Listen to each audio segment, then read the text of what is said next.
본격 남성 힐링 방송을 준비했습니다.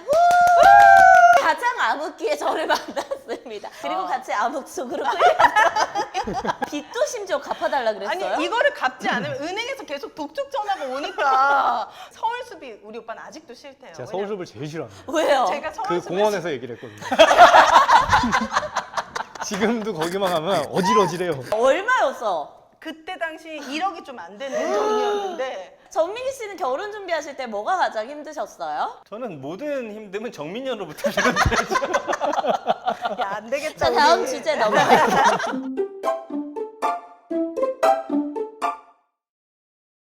네, 여러분 안녕하세요. 오정TV의 정민영. 오인혜입니다. 네, 저희 아무래도 시청해주시는 분들이 남성분들이 좀 많다 보니까 저희가 네. 오늘은 본격 남성 힐링 방송을 준비했습니다. 후!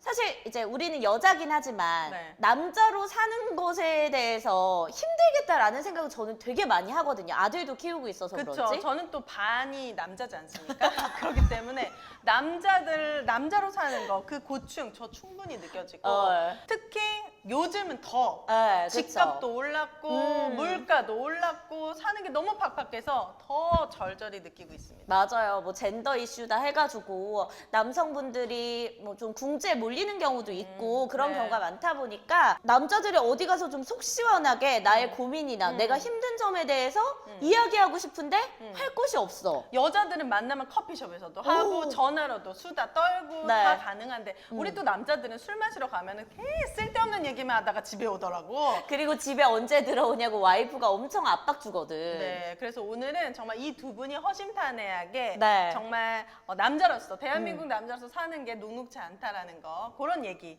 그런 푸념들 우리가 한번 들어줘보는 그런 시간 갖도록 하겠습니다. 네, 오윤의 두 남자입니다. 김도근님, 전민기님 오셨습니다. 환영합니다.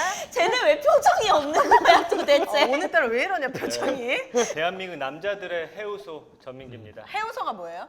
해우소? 화장실. 화장실. 아, 넌 풀고 속 시원히 가시라는 네. 거죠. 좋습니다. 그러면 오윤혜의 해우소 김도근님 나오셨습니다. 반갑습니다. 김도훈입니다. 네, 내가 보니까 둘 다 영혼이 없네. 많이 털리셨네요. 지금 오윤혜와 정민여의 남편으로 사는 거는 괜찮으신 거죠? 아주 만족하고 있습니다.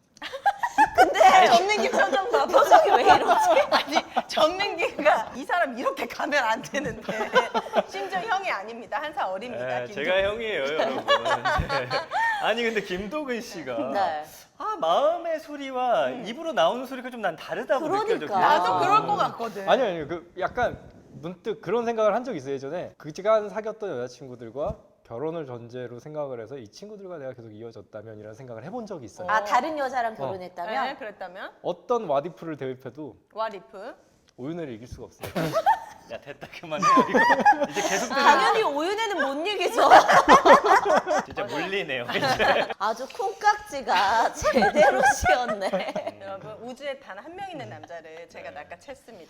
그래서 오늘 주제가 남자들 이럴 때 가장 힘들다. 음. 남자들의 고민, 울분을 토해보는 시간을 마련했는데 네. 두 분 다 40대신 거잖아요. 40대 이제 들어섰죠. 네, 우리가 10대 시절부터 남자들 뭐가 좀 힘든지에 대한 이야기를 들어보도록 하죠. 10대? 10대. 10대 때는 왕성한 성욕이 제일 힘들지 않을까? 뭐가 힘들어요? 10대 기억나십니까? 아니 10대 때는 뭐가 힘드냐면은 네. 이 남자들 세계에서의 서열 다툼. 아, 새학년 올라가고 했을 때 네. 싸움 잘하는 애부터 어쨌든 이 안에서 내가 살아남기 위해서 아. 뭔가 나를 부각시켜야 돼요. 어. 그런 게 굉장히 전 스트레스였어요. 그러면은 네. 지금은 그런 게 없겠지만 저희는 초등학교 때 학년을 올라가잖아요. 네. 대전에 있는 좀 구석 변두리 학교고 좀 네. 거친 동네였는데 일단 제일 싸움 잘하는 애들이 있으면 거기는 이제 열애인데 그 다음부터는 서로 싸워가지고 아. 실제로 반 안에서 그 서열을 나눴었어요. 우리 학교는 그랬어요. 그러면 전민기 씨는 아무래도 서열이 뒤쪽에 있을 수밖에 없는 그런 비주얼인데 빵 셔틀?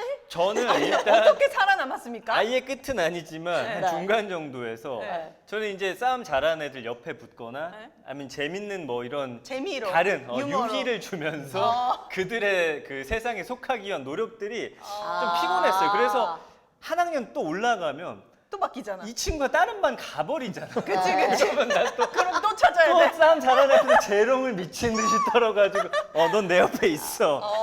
근데 그 알력 싸움 이런 게 굉장히 남자들이 심해요. 저는 진짜로 궁금했던 게 이게 그러면은 남자들은 뭐 5학년에서 6학년 올라갈 때 초등학교로 올라간다고 치면 일진들끼리 막 싸움을 해서 이 서열이 딱딱딱딱 정해지는 거예요? 그러니까 1학년부터 쭉 올라가잖아요. 네. 한 3, 4학년 때까지는 그대로 가는데 네. 5, 6학년 때 성장이 확 되는 애들이 바뀌어요. 있으면서 밑에서 치고 올라온 애들이 어. 제일 잘하는 애한테 걸어서 이기면 이게 판도가 다 바뀌니까. 바뀌는 거예요. 어. 그래서 그런 게 굉장히 복잡해요. 남자들 세계는 그런 게 있어요. 지금 아이들은 어떤지 모르겠어요. 김동원 씨 10대는 어땠습니까? 이런 서열 싸움 있었습니까? 저희 학교는 조금 덜했는데 네. 그 이어졌던 게 끝까지 이어졌던 학교였어요. 아. 그 1, 2, 3학년 때 이만했던 애가 네. 마지막까지도 이만했어요. 오. 그런 서열 싸움에서 김동훈 씨는 어떻게 살아남았습니까? 저는 운이 좋았어요. 그때도 좀 키가 좀 큰 편이었어서 음. 그 무리들하고 짝이 될 수밖에 없어요. 줄대로 앉으니까. 큰 등치 때문에. 그러니까 관계를 유지해 올 수밖에 없었고. 어. 근데 그 친구들은 끝나고 놀러 갈 때 도군이는 그런 애 아니야. 아. 안 껴주고. 아, 영화 속에 나오는 그런 캐릭터네. 선생님들은 항상 가방 검사를 할 때 저도 항상 포함되어 있고. 쟤도 담배 필 건데 막 이러면서. 항상 저희 담임 선생님 더 의심스러운데 고단수인데 어. 맨날 그러면서 안 나오고. 털어도 안 나오는 나오고. 건 없고. 어. 김동훈 씨는 한 번도 남잔데도 주먹 다툼을 해본 적이 없다는 거예요. 정말요? 분란이 일어난 적이 없어요. 믿을 수가 없어. 근데 너무 오. 신기한 게 저희 아들이 네. 이런 성향을 닮았나 봐요. 저희 오빠는 약간 되게 평화주의자거든요. 네. 운전할 때도 크락션을 울려야 되는데 안 울려서 제가 맨날 빵 옆에 앉아서 빵 눌리면 창문 내리면 우리 오빠 있잖아. 우리 오빠 뒤에 나는 숨지. 아니 좀 이렇게 막 헤드라이트 막 해야 되는 상황이야. 막 껴들어. 근데도 그냥 브레이크 그냥 잡고 그냥 가는 거예요. 저는 그걸 못 견디거든요. 어. 이 사람이 잘못한 거 알려줘야 돼. 그쵸. 그럼 막 헤드라이트 옆에서 막 켜고 있습니다. 전민기 씨는 애가 있어도 돌진합니다. 돌진하고 창문 내립니다. 플러스. 그만해. 애가 뒤에서 진짜? 보고 있잖아. 아이 잠깐만 가만히 있어. 그 창문 내리면 어떻게 합니까? 말합니까? 아 그렇구나. 왜냐면 아이가 타고 있는데 네. 위협적으로 운전하는 분 있으면 진짜 화가 많이 나는 거예요. 아 그럴 때 쫓아갑니까? 저는 쫓아가서 창문 내리고 어. 일단 한바탕 해요. 아무튼 그 정도로 그런 분란을 좀 싫어해요. 아오. 그래서 학교 때도 찍은 사진 보면 굉장히 불량스럽거든요. 네. 힙합 막 이런 네. 거 입고 다니는데 싸움질을 안 했다고 하더라고요. 알아서 주변의 친구들이 좀 쟤는 왠지 풍채도 좀 좋고 그래서 쟤한테는 좀 덤비면 안 되겠다 이런 마음 때문에 안 건든 겁니까? 맞아요. 키 큰 애들은 그럴 그래요. 수도 있을 것 같아요. 뭐 알겠어. 나같이 작은 작은 고추가 맵습니다, 여러분. 안 매워 안 매워 네. 안 매워 먹어봤어 안 매워 내리고 죄송합니다 이러는 거 아니에요? 정말로 그래요. 10대 때는 그런 서열 싸움이 있고 그럼 두 분은 네. 이렇게 학습적인 거는 어땠어요? 둘 다 막 학창 시절에 어쨌든 공부를 공부. 많이 해야 됐었으니까 중학생 때까지는 공부를 되게 잘했어요. 그래서 이제 외고를 가게 됩니다. 네. 오. 근데 이제 거기서부터 공부를 놓기 시작해요. 왜요? 여자의 눈을 뜨고 당구에 눈을 뜨고 당구? 나이트에 눈을 뜨고 고등학교 때? 네, 오히려 외고에 까진 애들이 생각보다 많은 거야. 공부도 잘하면서. 네. 그래서 그 친구들하고 이제 놀면서 어울리다가. 저는 그때 완전히 새로운 세상이 열려버렸어요. 고등학교 때 네, 그러면서 세상에. 이제 좀 공부를 좀 소홀하게 되는데 그래서 저는 지금도 고등학교 때가 제일 재밌었어요. 아 재밌었다. 네, 네, 네. 김동훈 씨는 어떻습니까? 저는 공부를 못했어요. 고모님이 조소 여류 작가셨어요. 아. 그분이 이제 방학 때 이제 체험시켜 준다고 차르기랑 해서 했는데 네. 저희 부모님을 찾아와서 제가 얘를 좀 키워보겠습니다라고 하셨는데 저희 아버지께서는 우리 무슨 누구는 소리냐? 공무원 할 거다. 공무원 아유 공무원 진짜, 합격. 진짜. 그래서 아버지는 그림은 취미로 해라. 네. 공부해라. 공부를 계속 못했죠. 그러니까 계속 네네. 방황을. 그러니까 저한테 10대는 찬란한 기억이 하나도 없어요. 그러다가 고등학교 때 정말 간절했는지 네. 처음으로 의지를 좀 보여주고자 가출을 해서 오. 미술학원을 미술하고 등록해 싶다. 주셨습니다. 하루? 가출 하루 했어요? 그날 잡혔죠. 아. 세상 말 잘 듣는 아들이었기 때문에 아. 좀 충격이셨나 봐요. 그래서 미술을 그러면은 그때서야. 하게 되신 거예요? 그때 고1 부모님의 때부터 허락을 이제 받았어요? 그쵸. 허락을 받고 이제 어. 고등학교 중반부터 이제 준비를 하기 시작을 했고 네. 실제로 지금 그 도근 씨께서 그린 작품들이 굉장하거든요. 저는 맞습니다. 인스타 보면서 깜짝 놀랐는데 아마 지금은 화면으로도 네. 이 작품들이 나가고 있을 거예요. 이게 네. 곧 NFT로 돼서 윤혜 씨가 이제 부자가 된다면서요? 여러분 제발 좀 윤혜 씨 도와주세요. 이제 부자가 된다면서요? 여러분 제발 도와주세요. 근데 그 10대가 너무 다르네요. 어. 본인의 꿈을 갈망하던. 그쵸. 저는 10대 때 또 갈망하고 힘들었던 것 중에 하나가 바로 이성 문제예요. 여자 문제. 왜냐면 네. 내가 좋아하는 애가 단 한 번도 나를 좋아했던 적이 없어. 오. 아니 어떡해. 좋아한다고 고백은 해본 적이 있어요? 고백은 많이 합니다. 차요, 저는 다 차였구나. 프로 고백러였어요. 그래서 저는 어릴 때 고민이 어떻게 하면 내가 좋아하는 저 친구가 나를 좋아하게 할까. 온통 고민이 사랑이구나. 근데 워낙 내가 그때 진짜 키도 좀 작고 약간 네. 막 이래가지고 인기도 보면은 반에서 1, 2등은 못 해봤어. 꼭 한 4, 5위권 정도. 우리도 많이 했네. 그러니까 내가 원하는 애는 또 반에서 제일 인기 있는 애야. 아. 난 또 욕심이 많으니까. 그치, 난 그치. 제일 너무 갖고 싶은데 가질 수 도무지 없어. 가질 수가 없는 거야. 잡히지가 않는 거야. 그거로 온통 고등학생을 보냈습니까? 맞습니다. 그래서 어. 그 고민, 어떻게 하면 이성을 내 걸로 만들 수 있을까? 어. 그래서 결국엔 멋있는 것도 해보고 뭐 옷도 잘 입어보고 다 안 돼. 안 돼, 안 돼. 어. 재간이야. 나는 아. 재밌게 해주고 다시 태어나야 되는구나. 반전미를 보여주고 아마 그래서 제가 성격이 좀 이렇게 된 것 같기도 해요. 그러면 그 1등 여자친구는 결국 누구를 사귀었습니까? 결국엔 키 크고 이런 놈이 가져갔지 뭐. 아, 등치 크고. 말수 그런- 적고 그림 잘 말 안 그리고 하고.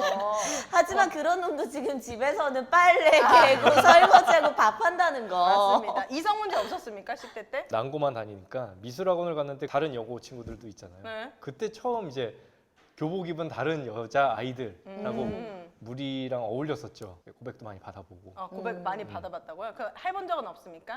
없어요.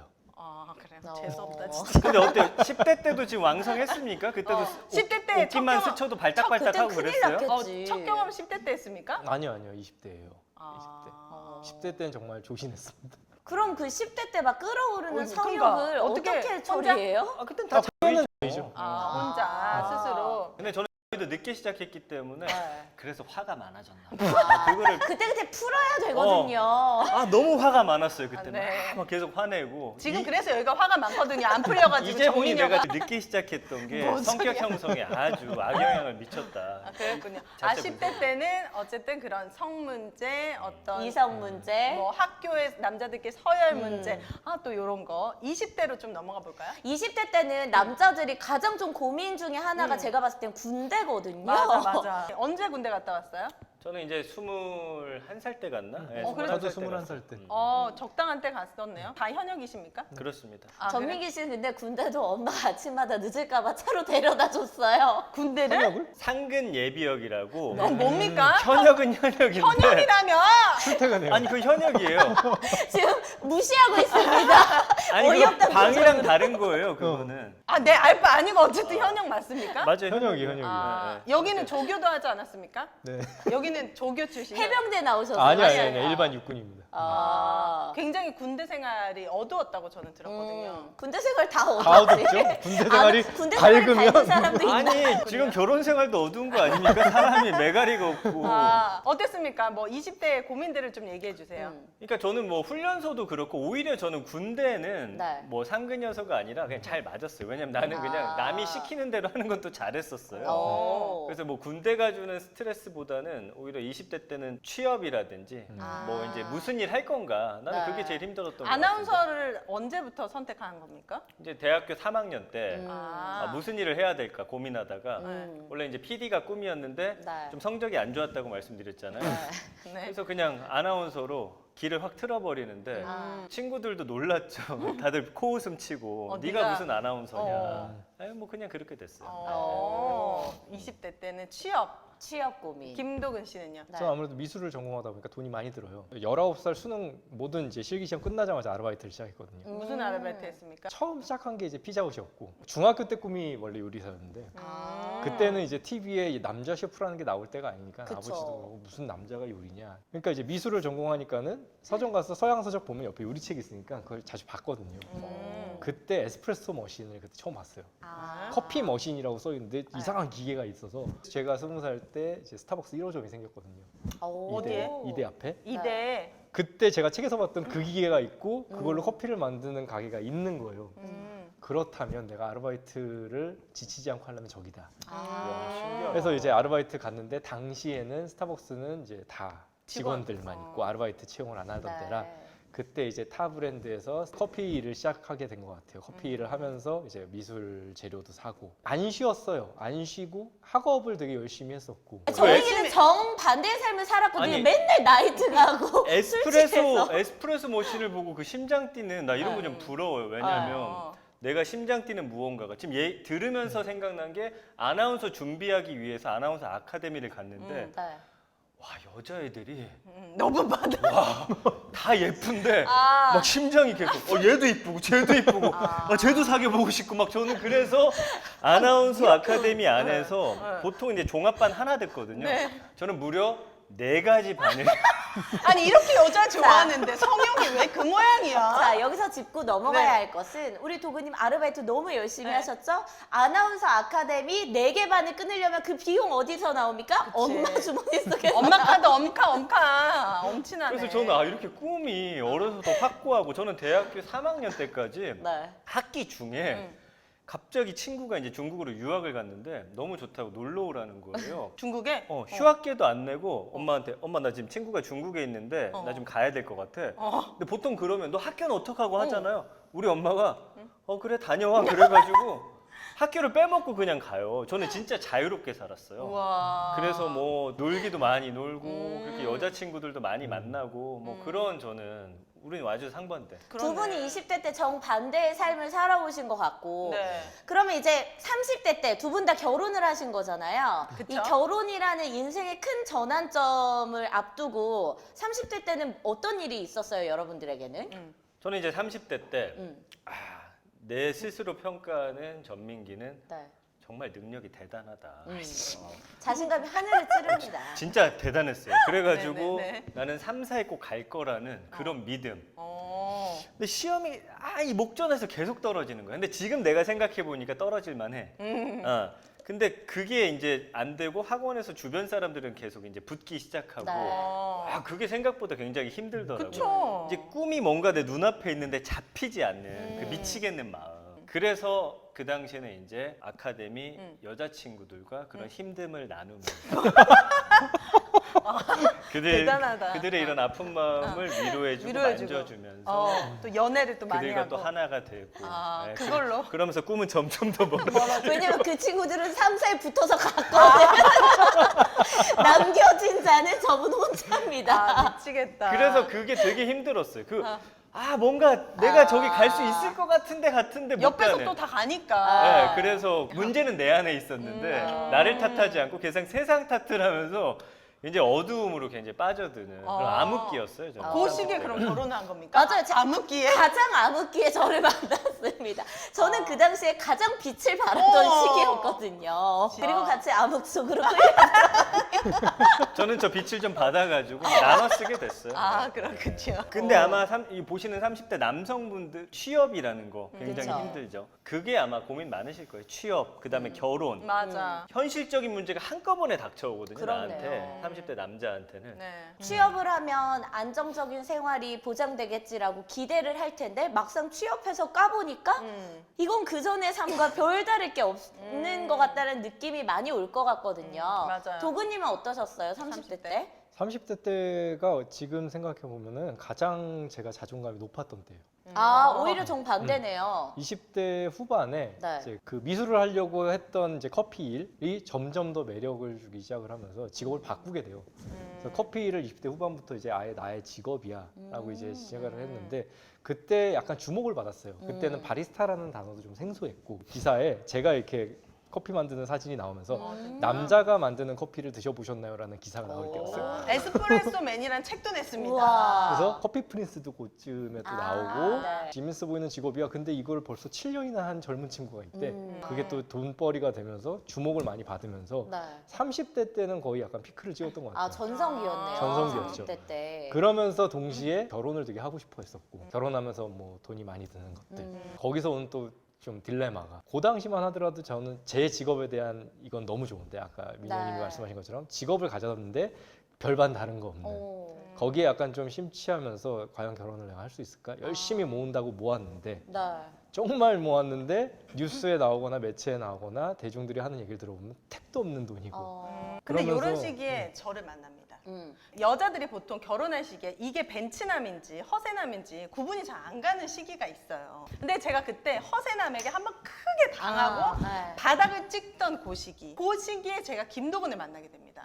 그래서 여러 남자를 만나봤는데 김도근이라는 남자가 되게 다르게 느껴졌던 네. 부분은, 다른 남자들은 본인을 어필하기 위해서 굉장히 내가 1이 있으면 5를 얘기하고 5가 있으면 7을 얘기하고 이런 것도 있고 조금 약간 포장하기 마련이거든요. 근데 이 남자는 오히려 5가 있으면 3을 얘기하고, 근데 나중에 알고 봤더니 5였어. 이런 게 되게 커 보였고, 그때 당시에 경차를 타고 다녔거든요. 네. 레이? 이런 마음 또 너무 속물이, 제가 한때 또 별명이 속물이었기 때문에 저는 경차 타고 다니는 남자를 만나본 적이 없었어요. 근데 오히려 결혼할 시기쯤에 이걸 깨달은 거예요. 땀 흘려서 번 돈으로 경차를 타고 다니고 이 사람이 열심히 살아왔고 네. 이런 모든 것들이 보석처럼 보이는 거예요. 그전에는 나한테 막 뭐 10억짜리 전세를 해보자 막 이런 남자들이 뭐 말도 안 있었는데 되는, 네. 알고 보니까 빚이 30억이고 네. 딱 허세남에게 크게 뒤통수를 맞았기 때문에 이제 김도근이 괜찮은 남자라는 거를 알고 결혼을 했었던 것 같아요. 성실함과 뭐 솔직함. 김도근 씨 재능이 진짜 대단한 게 김도근 씨가 이제 되게 높은 위치에 있던 그 커피숍을 가봤잖아요. 네. 그 안에 인테리어도 본인이 싹 다 맞아요. 하고 네. 이분이 만든 그 커피 메뉴가 있는데 네. 전 아직도 그게 세상에 거짓말이 제일 아니에요. 제가 맛있었어요. 정민이한테도 네. 하는 얘기가 태어나서 먹어본 커피 중에 그게 제일 맛있고 지금도 계속 먹고 싶을 정도로. 그래서 저는 김도근 씨 진짜 대단한 분이구나. 네. 근데 본인이 그런 얘기 안 해요. 그거 내가 만들었잖아요. 우리 동네 사람들 다 알거든요. 여러분 이거 내가 만든 겁니다. 계속 나 홍보하고 막 인스타에 올리고 여러분 전민기가 만든 커피 드셔보셨습니까? 근데 그런 게 조금 되게 진중하면서 그림도 그리는데 맞아요. 제가 요즘에 봤던 그림 중에 선 하나로 끊지 않고서 인물화를 그리는데 진짜 보석처럼 빛나는 거야. 네. 참 50만 원에 한 장 사실래요?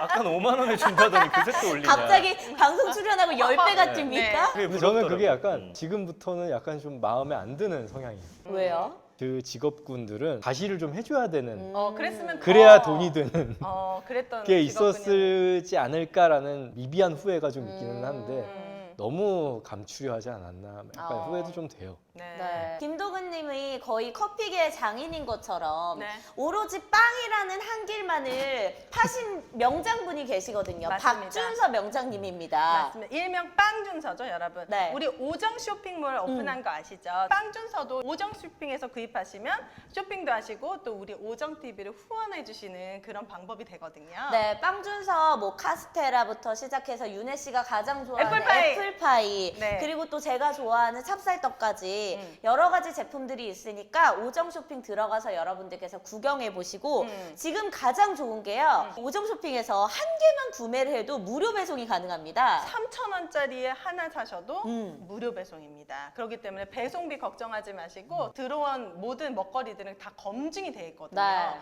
저는 거의 다 먹어봤습니다. 그래서 너무너무 맛있기 때문에 좋은 선택이 되지 않을까 생각됩니다. 빵준서뿐만이 아니고 저희가 또 먹을거리에 대한 좀 자부심이 있잖아요. 맞습니다. 제주도에서 아주 향긋하게 올라온 이 한라봉도 여러분들 직접 드셔보시면 정말 반하실걸요? 네. 맞습니다. 자연인 해리 농장인데요. 여러분 이게 100박스 정도밖에 남지가 않았어요. 그래서 방송이 나갈 때쯤에는 어떻게 될지 모르겠는데 이 사장님은 저와 인연이 아주 특별합니다. 제가 우연히 사 먹어본 귤이 너무너무 맛있어서 너무 맛있어서. 여기저기 한 10박스씩 선물했는데 그 네. 사장님이 저를 알아보시고 오정TV에 광고 넣어보시고 싶다 하셔가지고 이렇게 귀하게 출하 날짜를 늦춰서 한라봉이 저에게 왔습니다. 가격도 너무너무 착하면서요. 맛이 다 드셔보셨죠?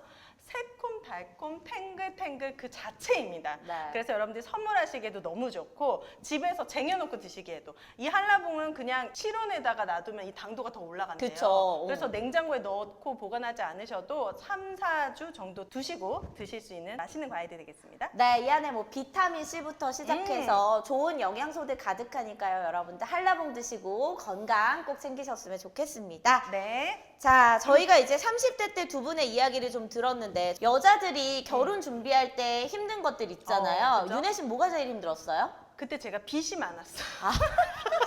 김도근님 저렇게 주식으로 알뜰살뜰 돈을 모아서 이런 여자랑 결혼하면 끝이거든요. 제가 주식으로 그때 전세 자금을 다 날릴 정도로 네. 너무너무 힘든 시기를 겪고 있었습니다. 그래서 제가 김도근 씨에게 나 너랑 결혼해 줄 수가 없다. 이 빚을 다 갚아주지 않으면 너랑 결혼을 안 하겠다. 아, 빚도 심지어 갚아달라 그랬어요? 아니 이거를 갚지 않으면 은행에서 계속 독촉 전화가 오니까 나는 지금 직장에 들어갈 수가 없는 거예요. 서울숲이 우리 오빠는 아직도 싫대요. 제가 왜냐면 서울숲을 제일 싫어합니다. 왜요? 제가 그 서울숲을 공원에서 얘기를 했거든요. 지금도 거기만 가면 어질어질해요. 아 그래서 그때는 매일 아침 7시, 8시가 되면 은행에서 전화가 옵니다. 돈 갚으라고. 아니, 얼마였어? 그때 당시 1억이 좀 안 되는 돈이었는데 너무 8년 전이었는데 1억이 안 되는 네, 돈이었다고요? 전세금이죠. 네, 그거를 제가 다 날린 거예요. 그래서 눈 이렇게 그게 전세자금 대출이었거든요. 그러니까 은행에서 계속 갚으라고. 여기는 너무 부지런해. 매일매일 아침 막 1시간 만에 한 번씩 전화가 옵니다. 그러니까 저도 그런 독촉 전화를 받아본 적이 없으니까 너무 스트레스가 쌓이고 미쳐버리겠는 거예요. 그러니까 이제 김동은 너 나랑 결혼할까 봐. 너 돈 모았다며. 그거 다 갚자. 아니, 왜 결혼했어요? 이런 애랑? 그러니까 그 얘기를 들을 때도 네. 두 가지 마음이었어요. 뭐요? 무슨 마음이에요? 또 뭐라 하실 텐데 이렇게 힘든 일인가 결혼이? 약간 이런 생각이랑 얼마인지는 몰랐는데 큰 돈이라는 뉘앙스는 있잖아요. 네. 야, 내가 이 정도밖에 못 모았나? 약간 이런. 본인을 근데, 자책하게 그냥 됐습니까? 이거 시원하게 탁 하고 할 수 있는 사람이었으면 내가 얼마나 좋았을까. 나의 부족함을 다 됐으니까 그렇게 성실하게 차곡차곡 모아둔 돈을 나 이 방송 끝나면은 나보다 안티 엄청 생길 거야. 언니는 내 생각에 회생 불가능이야. 그런데 어쨌든 그 돈을 어떻게 갚았냐면은 네.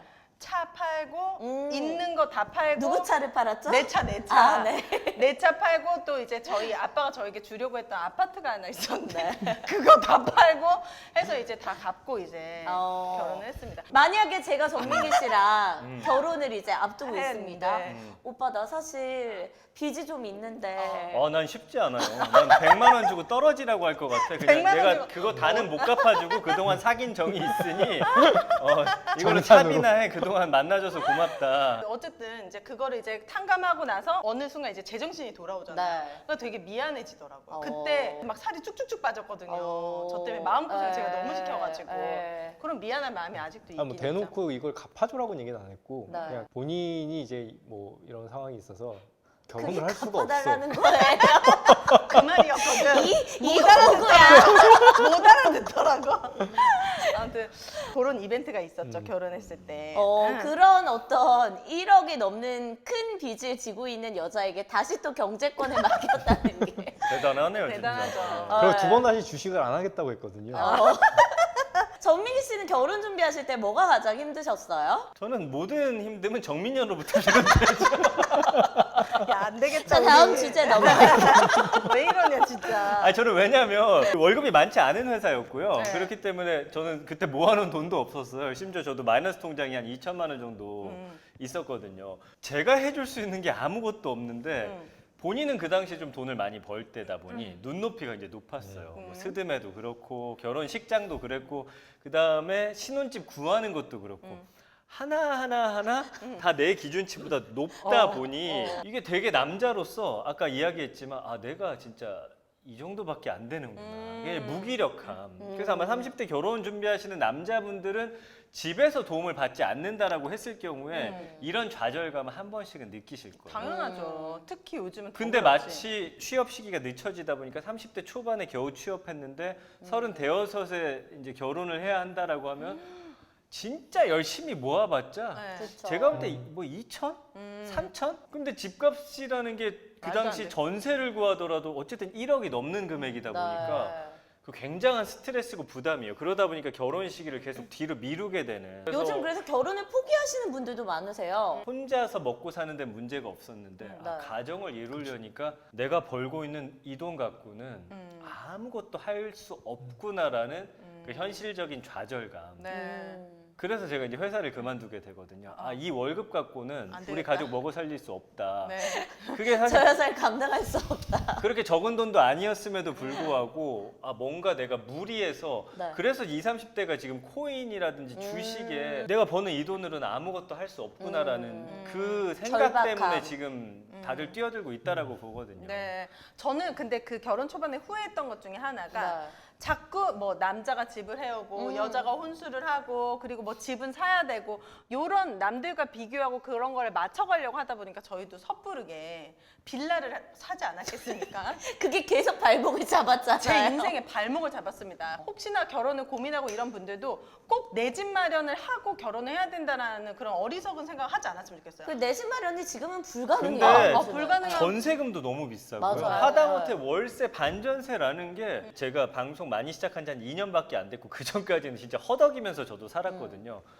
그게 진짜 한 달 한 달이 카드값 나가야 되죠. 그 집 월세 내야 되죠. 맞아요. 그냥 내 30대는 그걸로 끝난 것 같아요. 너무너무 힘들었던 그 근데 이제 어떻게 또 부동산 시장이 바뀔지 모르고 또 네. 우리 신혼부부들, 청년들을 위한 정책들이 기회도 많으니까 많아지니까. 예. 굳이 조급하게 막 그렇게 할 필요 없습니다. 김도근 씨는 결혼할 때 뭐가 힘드셨습니까? 네 나 말고 응? 나 말고 그 저는 조언을 해주는 선배들이 많았어요. 결혼 아, 준비에 대한. 근데 보통 안 좋은 이야기를 좀 많이 그러니까. 하지 않나요? 안 결혼한 좋은 선배들이? 이야기가 아니라 네. 두 명의 선배가 같은 팩트를 얘기해줬어요. 뭐였어요? 결혼 준비는 여자 3명이 준비하는 거다. 너는 의견 내지 마라. 아, 여자 셋이라면 내의 친정엄마? 아내, 네. 친정엄마, 우리 엄마. 그냥 너는 의견을 내지 말아라. 거기서도 조율이 안 될 텐데 거기에 어줍지 않게 숟가락 얹지 귀엽다. 말고 너는 눈치 게임만 잘하면 된다. 대신에 이제 기준을 잡아라. 너는 이제 네 아내 편이니까 거기서 얼만큼 분란이 안 일어나게끔 눈치 게임을 하느냐. 넌 그것만 집중해. 되게 아니, 좋은 조언이다 현명하셨네. 진짜. 예. 주변에 좋은 형들이 많았네요. 그래서 저희가 진짜 결혼 초반에 싸운 적도 많이 있었는데 네. 사실 이제 결혼해 보면 우리 둘 때문에 안 싸우잖아요. 그쵸. 다 여기 이제 시부모님, 친정엄마 이렇게 가족들이 끼면 이제 거기서 또 문제가 생기는데 네. 그때도 이 남자가 그래도 나름 되게 현명하게 저는 대처를 했다고 생각합니다. 왜냐하면 저희 시부모님 같은 경우에는 굉장히 네. 오빠를 결혼 전까지 같이 살았기 때문에 이 아들에 대한 애정이 남다르신단 말이에요. 또 이렇게 효자였으니까. 네, 매주 같이 데이트하고 이렇게 다녔던 딸 같은 아들이었으니까 결혼하니까 너무 적적하고 자주 보고 싶고 그래서 너무 자주 보게 된 거예요. 화이트데이, 발렌타인, 생신, 명절, 어버이날, 결혼기념일. 결혼기념일 막 너무 자주 보니까 이게 제가 견딜 수가 없는 네.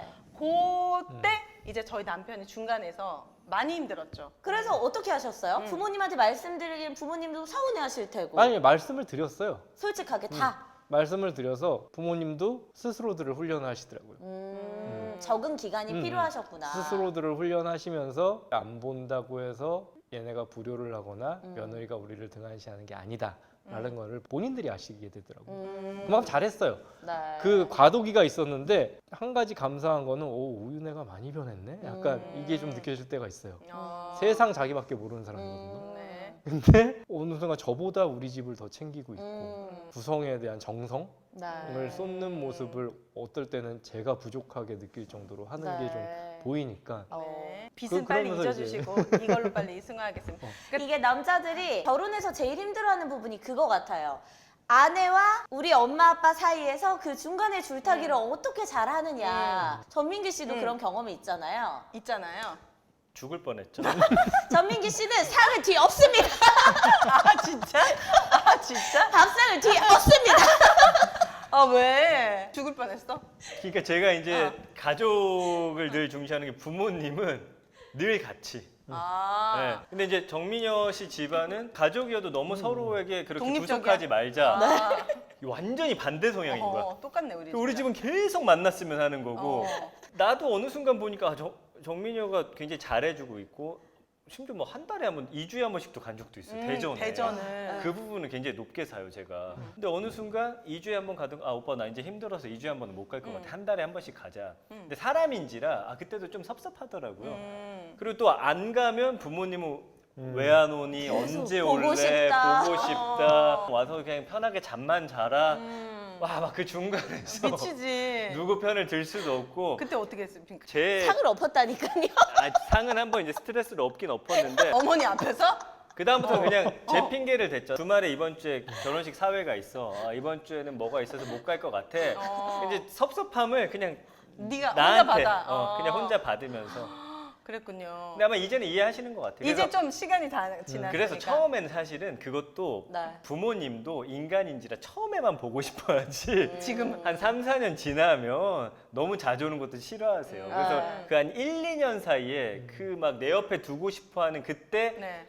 거리두기만 잘하면 되는데 그때 남자가 힘들지. 아. 굉장히 힘들지. 그치. 이게 어떤 느낌이냐면 이제 저도 이제 며느리가 된 입장에서 새로 결혼을 했으니까 전민기 씨 부모님에게 되게 잘하고 싶은 마음이 클 거 아니에요. 그래서 저도 거침없이 다가갑니다. 딸처럼 전화도 자주 하고 막 시시콜콜 우리 가정 이야기도 막 하고 푸념도 하고 하면서 되게 가깝게 지냈었어요. 근데 그렇게 너무 자주 만나고 자주 연락하고 이러다 보니까 이게 조금씩 내 안에 스트레스가 쌓이더라고요. 왜냐면 우리 엄마가 나한테 하는 말은 내가 그 말이 마음에 안 들어. 예를 들면 뭐 이런 거 있잖아.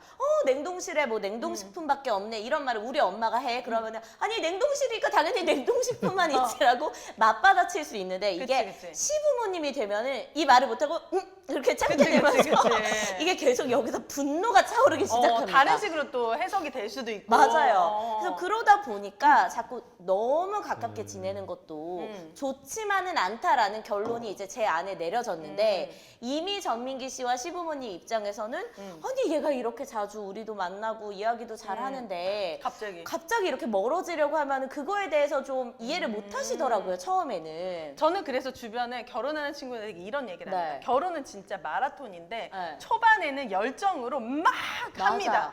그렇게 하면 절대 안 된다. 네. 뭐든지 뒤로 갈수록 조금씩 더 잘하는 게 중요해요. 맞아요. 처음에는 약간 서운하다 싶을 정도로 선을 긋다가 맞아. 2, 3년 지나고 갑자기 훅 들어오면 이게 어머니 아버님 입장에서 더 고맙고 맞아요. 그러다 4, 5년 지나면 또 한 번 또 훅 들어오면 그래서 이게 마라톤이기 때문에 에너지를 나눠가지고 갈수록 조금씩 더 사랑과 관심을 준다고 생각해야지 맞아요. 초반에 어머님, 초반에 아버님 이건 본인이 할 수 있는 능력 바뀌기 때문에 이러다 네. 끝납니다. 그래서 이제 서로 화나는 부분 툭툭 튀어나오잖아요. 이걸 부딪히게 해서는 남자는 절대 안 돼요. 이 뭐 부모님과 며느리가 탕탕 부딪히게 그걸 한 2년 정도는 앉아가지고 계속 갈아줘야 돼. 어떻게 갈아줘? 계속 갈아주는 뭘 거죠. 가는 거야? 그러니까 중간에서 그 뾰족뾰족한 부분들을 뾰족한 아들로서 남편으로서 갈아줌으로써 나중에 이게 하나가 되게끔. 내가 못하는 거를 바라고 있었어요 처음에는. 나는 안 하면서 맞아. 정민이는 우리 부모님한테 왜 안 해? 어. 근데 알고 보면 나도 안 하고 있거든요. 친정에. 그래서 그 부분을 이제 받아들이게 되니까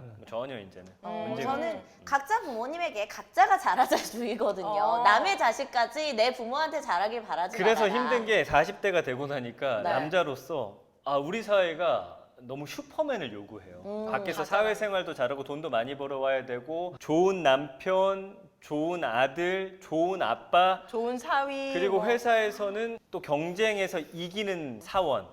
저는 방송하니까 방송에서 다른 사람들보다 어쨌든 조금 더 좋은 모습 보여줘서 일을 더 얻게끔 막 이게 모든 걸 내가 잘하려다 보니까 그냥 어느 순간 갑자기 번아웃이 오면서 열심히 쥐고 있던 끈이 한꺼번에 투투투 끊어지더라고요. 그러면서 팍 주저앉는 순간이 왔을 때 굉장히 힘들었어요. 여기 40대 왔거든요. 때 특히 네. 번아웃 오는 분들 많으시다고 하는데 네. 도근 씨도 실제로 그 회사를 그만두게 된 계기 중에 하나가 이 번아웃과 관련된 일 아니었어요? 예, 한 직장, 그러니까 한 직업, 특히 또 전문직으로서 또 계속 쉬지 않고 일을 계속 해왔는데 네. 전혀 그거를 인지하지 않았죠. 일이 너무 좋았고 좋아하는 일을 없삼는 거는 복이 아니냐라는 생각으로 계속 일을 해왔는데 네.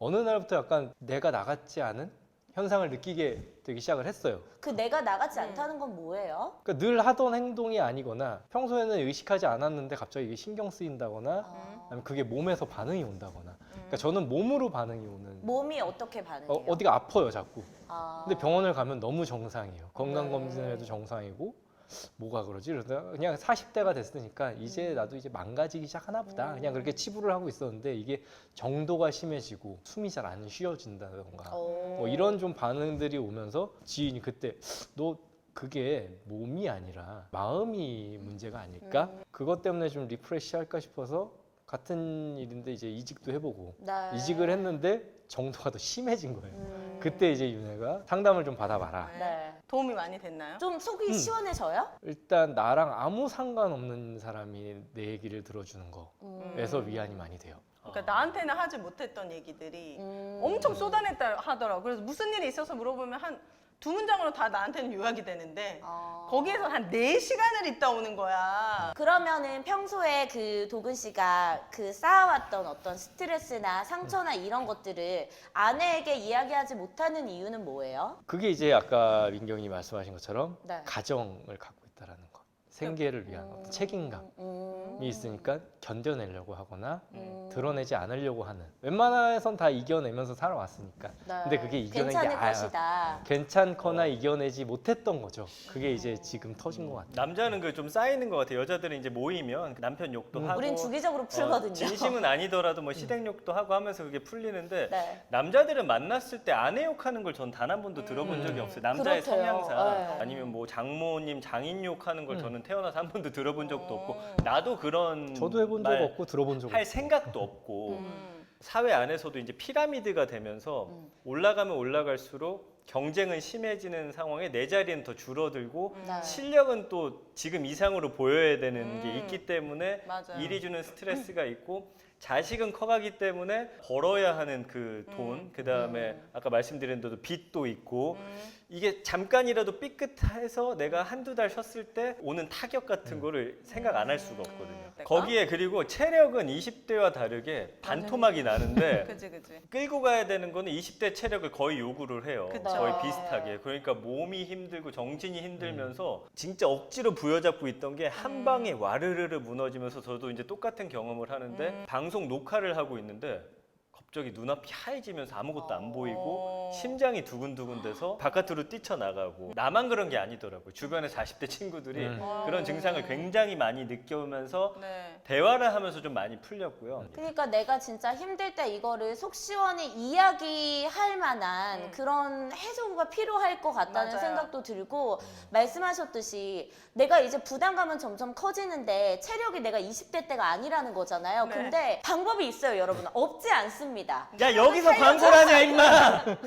바로 흑부목만 있으면 여러분 20대 때의 체력으로 돌아갈 수 있잖아요. 맞습니다. 네. 여러분 흑보모 우리 어렸을 때 흑염소 하면은 대표적인 보양식이었습니다. 네. 그거를 아주 깨끗하고 아주 건강한 흑염소를 담았거든요. 혈액순환도 잘 되고 몸이 따뜻해지면서 면역력도 완전 높아지는 네. 그리고 정력에도 도움을 받아보실 수 있는 제품이 바로 흑보목입니다. 실제로 두 분 이제 흑부목 계속 꾸준하게 드시고 계시잖아요. 네. 도근님이야 뭐 워낙 이제 왕성하셨으니까 그래도 요거 먹고 나서 조금 더 달라진 점들이 있을까요? 흑보목 계속 먹었을 때 저한테 한 얘기 있잖아요. 주체를 못 하겠다. 내 말을 안 듣는다. 자꾸 얘가 일어난다. 짐승 아, 같아. 얘기했는데 다 안 믿는 거예요. 이 본인이 얘기한 말 맞죠? 자꾸 서서 불편하다고. 불편했어요. 정말 불편해. 불편할 정도로. 불편할 정도로. 저는 이제 거기는 안 쓰는데 다른 의미에서 서게 돼요. 늘 누워 있었는데 흑보목을 먹고 정상적으로 일어나서 내 네. 생활이 이제 된다는 점이 뭐든 일어나면 좋은 겁니다. 원래는 거의 링겔 들고 다녔어야 될 수준이거든요. 저분은. 늘 누워 있었거든요. 저는 네. 이제 직립보행을 하게 되는 게. 네. 전민기 씨는 20대 때도 친구들 이야기 들어보니까 네. 늘 누워 계셨대요. 그래요? 근데 20대 때도 누워있던 전민기를 일어서게 만든 게 바로 흑보목입니다, 여러분. 네. 오정TV 통해서 구매했다라고 계속 메시지에 남겨주시고요. 저희 흑보목 많이 많이 사랑해주시고 20대 때 체력으로 여러분 모두 끌어올려 보시길 바랄게요. 네, 흑보목이었습니다. 네, 뭐 이게 30대가 될 수도 있고요, 20대가 될 수도 있겠지만 어쨌든 40대 때 가장 여러 가지 스트레스가 한꺼번에 오면서 겪는 번아웃에 대해서 이야기해 주셨는데 도구님은 그래서 그러면은 전문 상담센터에 가서 많이 나아지셨어요? 나아졌고요. 이겨낸다라기보다는 그냥 이거를 좀 스무스하게 넘어가려고 하는 이제 뭐 어떤 도구들을 많이 찾고 있어요. 그게 이제 그림도 그렇고요. 몸은 사실 더 피곤한 건 맞아요. 육아라는 게 몸이 정말 피곤한데 네. 정서적으로는 정신적으로는 굉장히 지금 많이 좋아져 있는 상황입니다. 아, 그래요? 그럼 빨리 오늘부터 다시 일을 하는 게 좋을 것 같아요. 분명히 저한테 오빠 고생했으니까 적어도 1, 2년은 아, 뭐 1, 2년이니까. 저한테 분명히 얘기했어요. 1, 2년은 쉬어. 그래서 그만두니까 3주 쉬어. 어? 이분은 예술적인 사람이라 1년 쉬면 그 이후에 1년 노은 거 다 벌어올 거예요. 네. 전민기 씨는 어떻게 번아웃 증상이 많이 네. 해결되셨어요? 저는 오정 TV 나온 이후에 많이 사라진 게 네. 사실은 그 성생활을 또 내가 만족시켜주지 못한다는 것도 그 안에 또 하나의 스트레스였거든요. 네. 초성역자로서 제가 제 네이밍을 한 이후부터는 그쵸. 많은 지지를 받거든요. 지지자들이 있거든요. 그리고 내가 막 색드립 날리면서 네. 사람들이 막 박수 쳐주니까 그게 기운으로 돌고 있다. 저는 남자들한테 궁금한 게 왜 본인의 고민이나 이런 것들을 진지하게 뭐 친구들하고도 못 나누겠지만 부인들 간에 왜 나누지 않습니까? 우리의 우리 행동을 때- 되돌아보죠. 우리 때문이야? 아니 좀 얘기를 했으면 좋겠는데. 아니 그게 네. 초반에는 막 찡찡대고 하는데 그걸 받는 당사자도 스트레스를 느낀다라는 걸 아니까 예전보다 빈도수를 줄이게 되고 혼자 좀 감내하려는 게 좀 생기게 아 돼요. 그래요? 저희는 또 워낙 같은 분야에 있다 보니까 전민기 씨가 하는 어떤 고민들 대부분을 또 제가 갖고 있는 고민이기도 하고 네. 그러면 막 그런 이야기를 하다 보면은 네. 저는 아무렇지도 않게 잘 지내고 있다가도 갑자기 저까지 이제 머리가 아파오기 시작합니다. 아, 너무 비슷한 분야에 있다 보니까 맞아요. 그런 부분이 또 좋은 점도 있고 안 좋은 점도 네. 있겠네요. 그러니까 모르는 분야면 아유 오빠 그래도 그냥 이렇게 좋게 생각해봤는데 그게 안 되는 거야. 아, 저는 김도근 씨한테 어떤 일에 있어서의 고민을 얘기하면은 네. 저희 남편은 되게 심플하게 조언을 해주거든요. 어떻게 조언해 주세요? 하지 말라고. 네가 무슨 말을 하고 싶으냐? 아예 그런 얘기는 하지 말라고. 저도 맨날 오윤혜한테 하지 마. 그 말은 하지 마. 아니 필요한 말이지만 안 해도 되는 말도 있는 거야. 하지 마. 일적으로도 그렇고 인간관계라든지 이런 부분에 있어서도 네. 고민을 털어놓으면은 제가 전혀 생각하지 못한 방향의 답을 또 얘기하는 두 분이 거예요. 또 워낙 네. 다르시니까 그래서 저한테 그런 게 조금 환기가 되겠네요. 네, 되게 많은 환기가 되는 것 같아요. 근데 사람이 깊이가 있어. 얘기하는 게 네. 뭔가 철학이 있고. 근데 좀 가치가. 지루하잖아.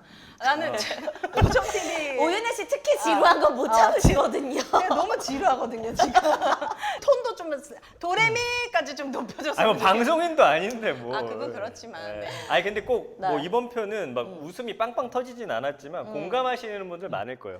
김도근님은 왜 오윤혜 씨한테 털어놓지 못하는 거예요? 일단 저는 주로 고민을 하는 게 제 네. 일적인 부분으로만 고민을 해요. 제가 자존감이 좀 센 편이어서 네. 그렇게 저 스스로한테는 어떤 고민이라든지 불만족이 그렇게 많지는 않아요. 반대로 같은 직종에 계셔서 나눌 수 있는 이야기들이 있는데 일적인 부분이어서 너무 전문적인 이야기다 보니까 고민을 단 한마디도 얘기할 제가 못 수가 알아듣거든요. 아, 그렇기 때문에 오윤혜 오늘 남편으로 사는 건 그런 고민이 아니 그럼 있겠군요. 반대로 오윤혜가 아, 요새 정민이 전민기 때문에 진짜 짜증나고 힘들다 이런 고민 이야기한 적 없습니까? 아니, 그런 고민을 하진 않아요. 왜냐면 계속 오픈해서 일을 하다 보니까 네. 집에서도 계속 이 뭐 통화도 하고 카톡도 하고 혼잣말을 많이 하니까는 어떻게 상황이 돌아가는지 옆에서 다 보여요. 네. 그럴 때 이제 지금 그 혼잣말한 거는 하지 마.